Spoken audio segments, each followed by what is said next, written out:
And next up at UFC 326, we've got Jesus Aguilar taking on Sumudaerji. Carlos, who you got in this one?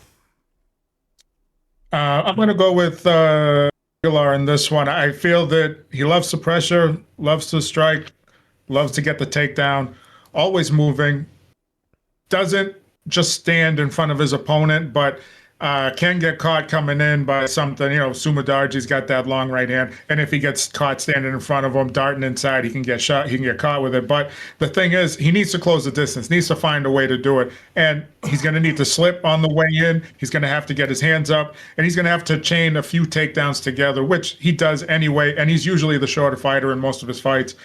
Taking down his opponents can be difficult, especially somebody like Sumudaerji, who's tall, who's been working on his takedown defense.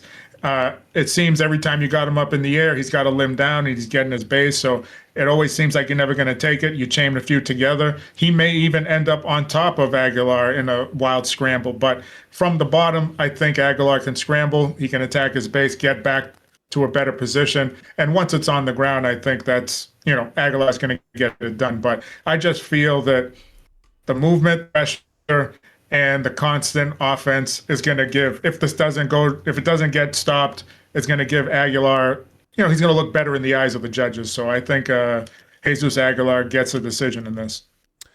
Yeah, that kind of surprises me. I'm surprised that you went with Aguilar here. I'm actually going to go with Sumudaerji here, and I mean it's clear to everybody, obviously, the size, the discrepancy, and the reach here in this matchup. But I do agree with Carlos. Obviously, Aguilar is usually the shorter fighter in most of his fights, but a 10-inch reach advantage in the way that Sumudaerji fights, I think, is hard for me to ignore. Aguilar, obviously, fantastic guillotine. You leave your neck out there, he will choke you.